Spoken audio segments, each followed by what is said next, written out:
A millionaire overheard his cleaning lady crying in his daughter's room, and what she saw shook him to the core. Before we begin our story, write in the comments what corner of the world you are watching from today. He thought the maid was trying to poison his child, but the hospital revealed the truth that turned his world upside down. His wealth almost cost him what money couldn't save. His daughter's life. Alexander Grant froze. His heart stopped. His daughter Sophia lay motionless in bed. Her tiny chest barely rose. The maid Clara Evans leaned over her, clutching a bottle of pills in her trembling hands. "What the hell are you doing to my child?" Alexander barked. His voice cut through the silence like glass. Clara turned around abruptly. Her dark eyes widened, tears streaming down her cheeks. "No, please, it's not what you think." But to Alexander, it all looked exactly as he had feared most. Sophia's pale, almost lifeless face, as if death had already touched her. And the maid, crying with a bottle of medicine she had no right to touch. He rushed across the room, grabbing Clara's wrist so tightly that the bottle almost fell out of her hands. "Answer me at once, what did you intend to give her?" "I did not intend to," Clara stammered. Her voice trembled. "I did not mean to harm her. Sir, please listen." Quote. "Listen?" His voice thundered. "You are standing here, crying over my daughter's bed with medicine in your hands, expecting me to believe that you did not try to poison her." Clara's face distorted. Her gaze dropped to the floor. Her voice trembled like a child's. "Poison? No, sir, as God is my witness, I would never. I only wanted to help. Sophia is not feeling well. You did not hear her last night, coughing, wheezing, she was having trouble breathing." Alexander clenched his jaw. He looked at Sophia. Her cheeks were burning, her damp curls were stuck to her forehead. She really did look weaker than usual, but the sight of Clara with the medicine still caused a lump in his throat. "Why didn't you come to me? Why didn't you call a doctor?" Quote, he demanded. "I tried," Clara whispered, squeezing the bottle tighter, "but you were not there. Meetings, dinners, calls. You are never here. And when you are at home, you notice, you do not hear her crying." Her words cut like knives. Alexander wanted to object, but the truth made him shut up. "I couldn't just stand there and watch," Clara continued. Her voice broke. "Not again, not after my own girl." Her throat tightened, her body trembled, as if the memories were tearing her apart. Alexander blinked at your girl. Clara raised her tear-stained face. She was only 5, like Sophia. She had pneumonia. We didn't have the money for proper treatment. We didn't have time. I watched her fade away in my arms. Do you know what that does to a mother? Burying a child who still needed lullabies. His chest tightened. Slowly, he let go of Clara's grip. Anger gave way to anxiety. Quote, "I swore that day," Clara whispered, "that I would not let another child go if I could help it. When Sophia began to cough, I couldn't sleep, couldn't breathe, hearing my baby's last breaths in my ears. Yes, I held the medicine. Yes, I cried, but only because I was afraid of losing her, like I lost mine." For a moment, the room was silent. Only Sophia's weak, uneven breathing broke the silence. Alexander looked at Clara no longer as a servant, but as a mother who had lost her child. The bottle of pills no longer seemed ominous. Now it looked like despair. But his pride still resisted. Quote, "You should have told me," he muttered. More softly, but still firmly.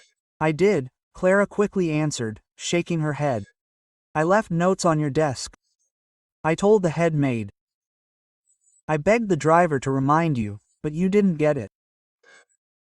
You are too far away, sir, too high to hear."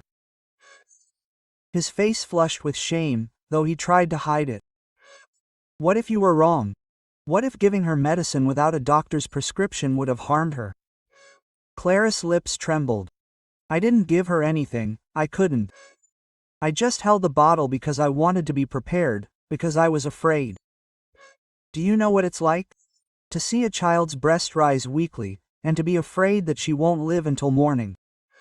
Alexander swallowed, unable to tear his eyes away from Sophia's frail figure.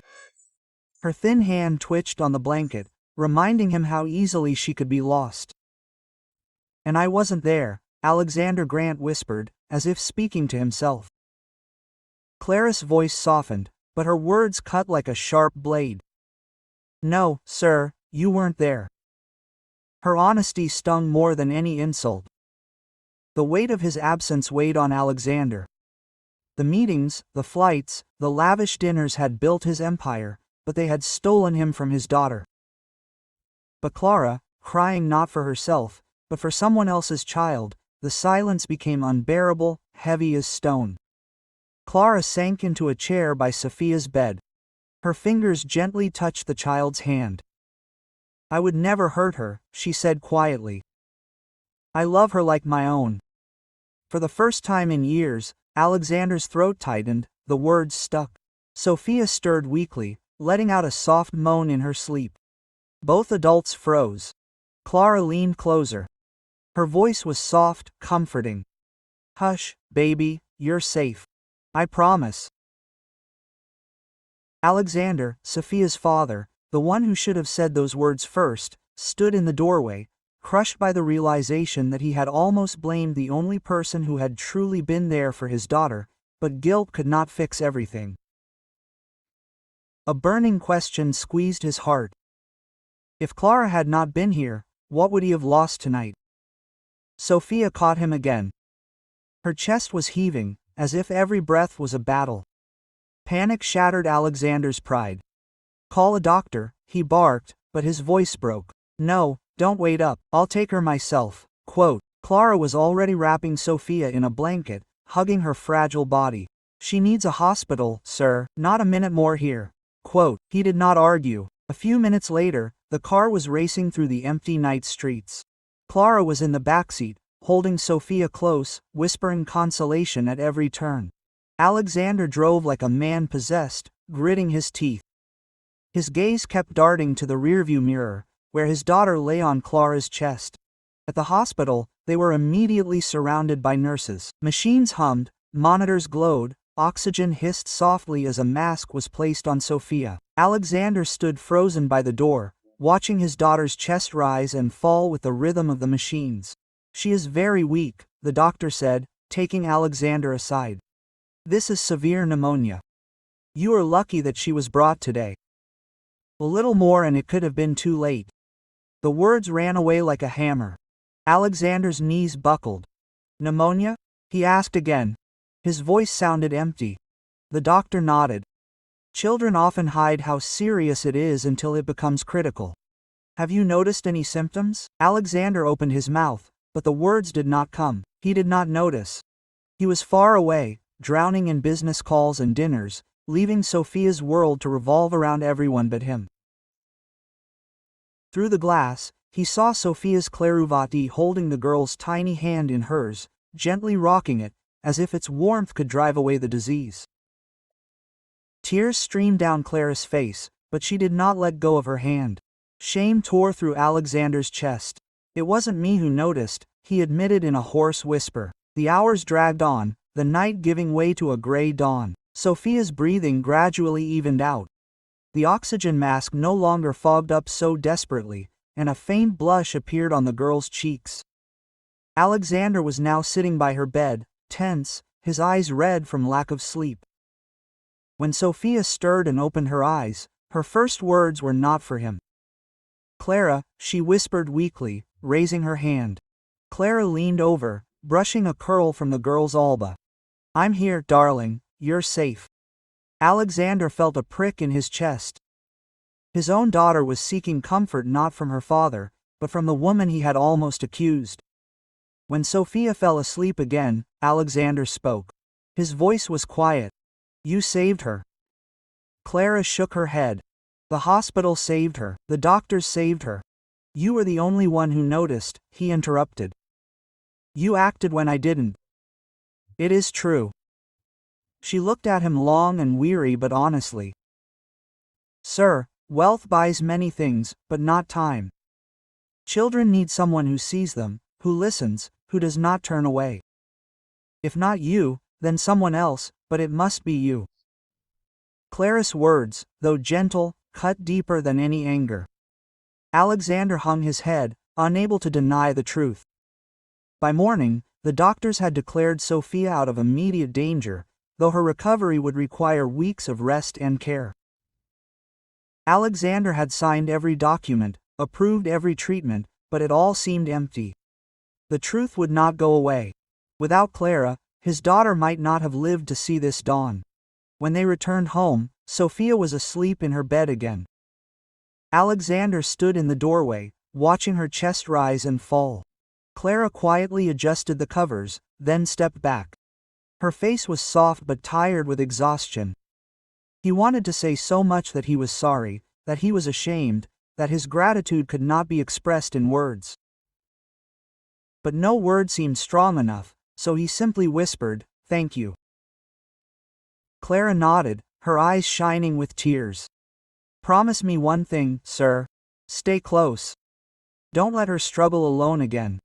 For the first time in years, Alexander had no objections. He sat down next to Sophia, took her small hand in his, and stayed. The house was silent, but the silence was no longer suffocating.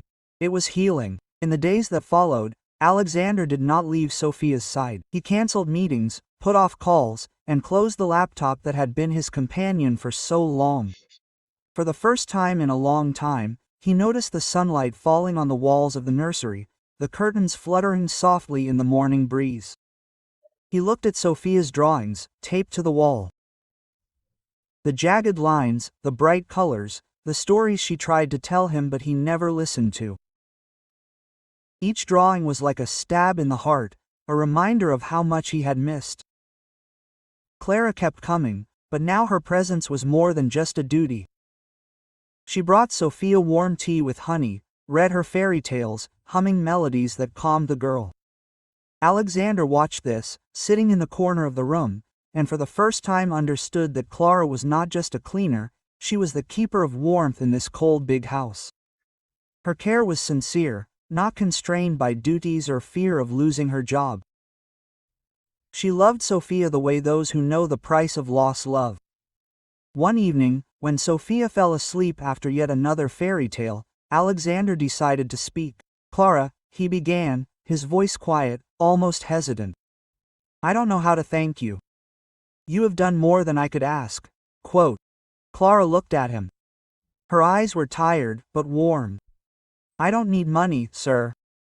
All I want is for Sophia to grow up knowing that she is loved, not by nannies, not by maids, but by you." Quote. Her words struck him in the heart again. Alexander nodded, feeling determination growing in his chest. "I will change," he said, and there was no businessman's usual confidence in his voice, only the promise of a father who realized that he had almost lost the most important thing. Weeks passed, and Sophia slowly came back to life.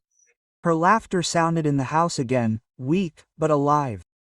Alexander was learning to be a father, imperfect, sometimes awkward, but real. He read to her books, even if he got his words mixed up, learned to braid her curls, laughed at her jokes that only a child understands. For the first time, he felt that a home is not walls and furniture, but the warmth that is born of love. Clara stayed close, but now Alexander saw her not as a servant, but as a person whose pain and strength had changed her life. He invited her to stay in their house,